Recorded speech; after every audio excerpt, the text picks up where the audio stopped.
Imagine I told you that an electron could be in two places at the same time. Not that we don't know which place it's in, not that it's moving so fast we can't track it.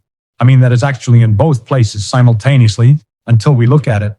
You'd think I was either lying or insane. But this isn't philosophy, this isn't poetry, this is what nature actually does. And the strangest part?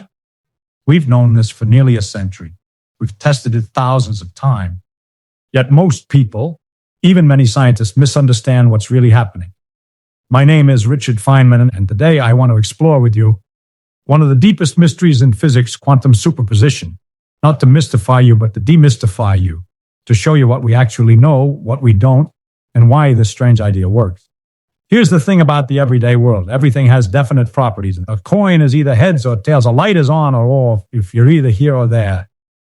This is so obvious that it feels like a law of nature itself. But this obvious fact broke down in the early 1900s. Scientists were studying atoms and light, and they noticed something impossible. Particles didn't behave like everyday objects. They seemed to have a kind of fuzziness to them, an uncertainty that wasn't about our measurement. It was built into nature itself. Some of the greatest minds in physics refused to accept this. Einstein himself spent decades arguing that God wouldn't play dice with the universe. He was wrong. God doesn't play dice. Nature is more subtle than that. Let me start by telling you what superposition is not. It's not that an electron is spinning like a coin in midair, and we just don't know which side will land. That's a classical picture. That's what Einstein wanted to believe, but experiments ruled that out. Here's what superposition is. A quantum particle exists in what we call a superposition of states. It's described by something called a wave function. Now, don't run away from this word. It's simpler than you think. A wave function is just a mathematical way of capturing everything we can know about a particle. It's not the particle itself, it's our description of the particle. And here's the key. This description says the particle can produce multiple outcomes when measured. Think of ripples in a pond. When you drop two pebbles, the ripples spread out and overlap. Where they overlap, sometimes the waves add up, the water gets higher. Sometimes they cancel, the water stays flat. This is called interference. It's very real. A quantum particle is like that. The wave function is like those ripples. It spreads out in space and it can overlap with itself. That overlapping is superposition. Now here's where it gets really weird, and this is the part almost nobody gets right. When we measure a quantum particle, say we ask where is this electron, we get a single answer. One location, not multiple locations, one. But the wave function, before measurement, contains all the possible locations. It's like nature is keeping track of all these possibilities as waves, like those ripples in the pond. Physicists call the strength of each wave a probability amplitude. The probability amplitude isn't the probability itself, it's something deeper. The probability of finding the particle is the square of the probability amplitude. And here's the crucial bit. Probability amplitudes can be negative. They can even be imaginary numbers. You can't have a negative probability. Probability is always between 0 and 1, but you can't have negative amplitude. Why does this matter? Because when amplitudes interfere, they can cancel out. Two possible outcomes can interfere destructively, not because we're preventing them, but because their amplitudes have opposite signs. When you square them together, they give 0. That outcome is forbidden. It literally cannot happen. This is not about our ignorance, but this is nature saying, no, that's not allowed. Let me show you the experiment that reveals this. Imagine a wall with two slits. Shoot particles at the wall. They come through the slits and hit a detector screen behind it. If particles were just like bullets going through one slit or the other, you'd see two bands of impacts on the screen. But quantum particles aren't bullets. When we're not watching, the particle's wave function goes through both slits. The two waves spread out behind the slits. They overlap, they interfere. In some places they add up and we get bright spots. In other places they cancel, we get dark spots. No particle has any way to hit those dark spots. The amplitudes cancel them out. This is the double slit experiment. It's been done thousands of times. It always works. But here's the thing. The moment we set up a detector to watch which slit the particle actually goes through, it changes.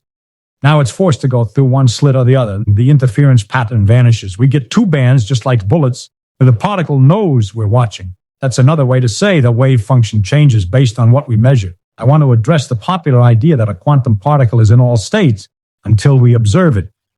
That observation collapses it into one state. That's a loaded way to describe what happens, and it's led to wild misinterpretation. Here's what we actually observe. Before measurement, a particle's wave function describes multiple possible outcomes. When we measure, we get one outcome. The wave function, in some sense, updates, but collapses suggests that the particle was secretly in all those places and our observation forced it to pick one. That's not what's happening. The particle was never in all those places. The wave function, our description of possible measurements, was spread out. Those are different things. This is where people start saying things like consciousness creates reality or the universe is observer dependent. Let me be clear, that's romance. That's not what the experiments show. The wave function changes when we measure anything. A particle detector, a photographic plate, even a piece of film no one will ever look at. The word observer in physics is a terrible word. It should be measurer, a device, an interaction, not consciousness. Now, I want to tell you about one experiment that really drives home how strange this is. It's called Wheeler's delayed choice experiment, named after my colleague John Wheeler. Here's the setup. We send a single photon at two slits. Behind the slits, we can either measure which slit it went through, or we can measure the interference pattern. The twist, we don't decide until after the photon has already gone through the slit, and we delay the choice. Here's what happens. If we decide to measure which slit, we find out it went through one slit or the other. No interference pattern.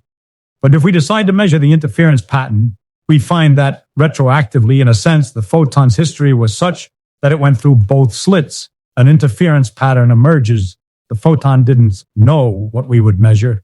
What's happening is that the whole process, the setup, the particle path, the measurement device, is one quantum system. The wave function describes the entire system, and it doesn't make sense to ask about properties of the photon independent of how we measure it. That's strange.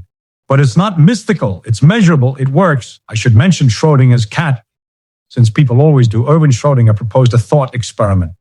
Put a cat in a box with a radioactive atom, a detector, and poison. If the atom decays, the detector triggers, and the poison kills the cat. If it doesn't decay, the cat lives. The atom's nucleus is in superposition. It either has decayed or hasn't. So Schrödinger argued the cat must be in superposition too, both dead and alive, until we open the box and observe it. People use this to argue that quantum mechanics means macroscopic objects can be in two states, that consciousness collapses reality, that the universe is magical. But this thought experiment proves the opposite of what people think it proves. A macroscopic object like a cat is made of trillions of particles. Those particles are constantly interacting with their environment. The wave function of the cat is tied up with the wave function of the air, the box, the radiation. Once the atom decays, that event is amplified into the everyday world. The cat is either dead or alive long before anyone opens the box. The cat has effectively measured itself.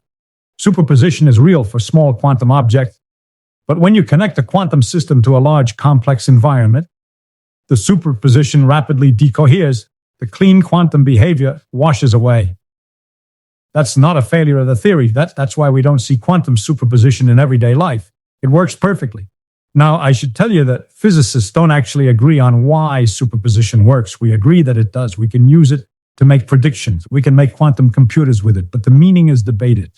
The most common view is the Copenhagen interpretation. It says, don't ask what the particle is really doing, just use the wave function to predict measurement outcomes. It's a tool, not a description of reality. Before measurement, there is no fact of the matter about which slit the particle went through. Measurement creates the answer. Others prefer many worlds. It says both outcomes happen. The particle goes through both slits, and the universe splits into two branches. In one branch, you measure it through the left slit. In another, you measure it through the right. All superpositions are real. They're just in different universes. Others, like objective collapse theories, which say superposition only works below a certain size. At some mass threshold, the wave function spontaneously collapses. We just haven't found the threshold. Here's the honest truth. We don't know which is right. All of them make the same predictions for all experiments we can do today. That's how science works sometimes. We have one set of equations that works perfectly, but multiple stories about what it means. When I was young, I wanted certainty. I wanted nature to make sense in a simple way. I think Einstein did too. But nature doesn't care what we want. Quantum superposition tells us something profound. The universe at its smallest scales doesn't work the way our intuition expects. It's not hidden complexity. It's not our ignorance. It's that reality is built on something stranger than common sense. And you know what?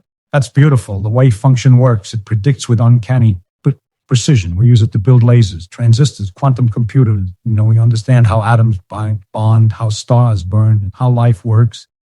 All because we accepted this strangeness. Superposition isn't a flaw in nature, it's a feature. It's what makes atoms stable. It's what makes chemistry possible. Does it seem weird that a particle can be in a superposition of states? Yes. Does that mean it's mystical or consciousness dependent or proves we create reality with our mind? No. It means we have to be humble. We have to let nature tell us what it really is, rather than insisting it conform to our everyday intuition. That's the real lesson of quantum superposition. And not that the universe is magical, but that it's stranger and more wonderful than we imagine. And there's still so much we don't understand.